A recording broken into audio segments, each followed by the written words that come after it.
اور آج جمعۃ الوداع ہے، آخری جمعہ۔ لوگوں نے دو باتیں گھڑ کے رکھی ہیں جمعۃ الوداع میں، الوداعی خطبہ پڑھنا، جمعۃ الوداع میں رمضان کے فراق پر، جدا ہونے پر غم منانا۔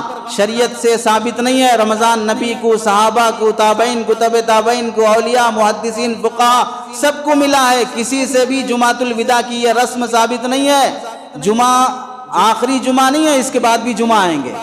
رمضان کا جمعہ آخری جمعہ ہے، لیکن اس جمعہ کے جانے پر غم اگر کرنا ہے، کیوں غم کرنا ہے؟ غم کرنے کی وجہ کیا ہے کہ رمضان چلے جا رہا ہے، تو کیا نہ جائے رمضان؟ 12 مہینے فرض ہو جائے، راضی ہیں اس پہ؟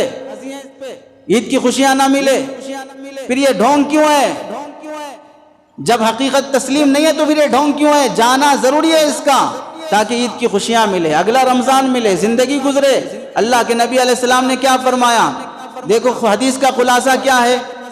للصائم فرحتان، روزے دار کو 2 خوشیاں ملتی ہیں۔ ایک خوشی کب؟ روزہ افطار کرنے کے وقت، کیونکہ اس وقت دعا قبول ہوتی ہے۔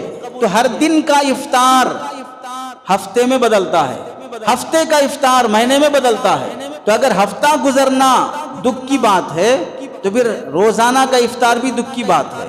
تو روزانہ غم کیوں نہیں کیے کہ آج کا افطار ہو گیا؟ کیونکہ یہ گزرے گا تو ہفتہ گزرے گا، ہفتہ گزرے گا تو پھر مہینہ گزرے گا۔ تو روزانہ غم ہونا چاہیے، جس کے کل پر غم ہے اس کے جز پر بھی غم ہونا چاہیے۔ یہ رسم ثابت نہیں ہے۔ اور اسی طرح جمعۃ الوداع میں ایک بات دوسری کہ آخری جمعہ میں جمعہ کی نماز کے بعد 4 رکعت نفل نماز پڑھ لو، اس نیت سے کہ اب تک زندگی میں جتنی نمازیں چھوٹی ہیں ان نمازوں کا یاد نہیں ہے، دھیان نہیں ہے کتنی چھوٹی، تو وہ 4 رکعت نفل نماز ساری عمر قضا کی نیت سے پڑھ لو۔ ہر رکعت میں سورہ فاتحہ کے بعد سورہ لیلۃ القدر 15 مرتبہ، سورہ کوثر 15 مرتبہ پڑھ کے یہ دعا کر لو کہ اللہ اب تک جتنی نمازیں چھوٹی ہیں وہ سب معاف ہو گئی، سب معاف ہو جائیں گی۔ اتنا بڑا آفر اللہ نہیں دیتے۔ کوئی امریکہ کی کمپنی دی ہوں گی یہ آفر، باقی اللہ تعالیٰ یہ آفر نہیں دیتے۔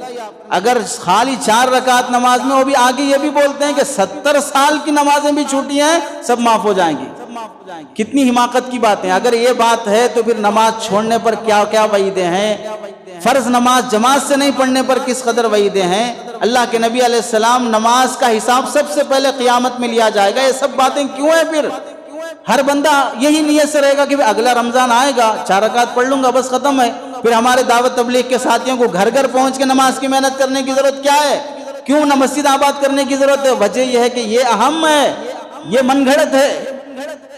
اس واسطے جمعۃ الوداع کے موقع پر کوئی ایسی نماز ثابت نہیں ہے۔ واٹس ایپوں پہ فارورڈ کرتے ہیں اور پھر لکھتے ہیں نیچے نیکی کو آگے بڑھانا عبادت ہے۔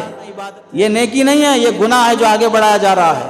یہ من گھڑت حدیث ہے جو نبی کی طرف منسوب کی جا رہی ہے۔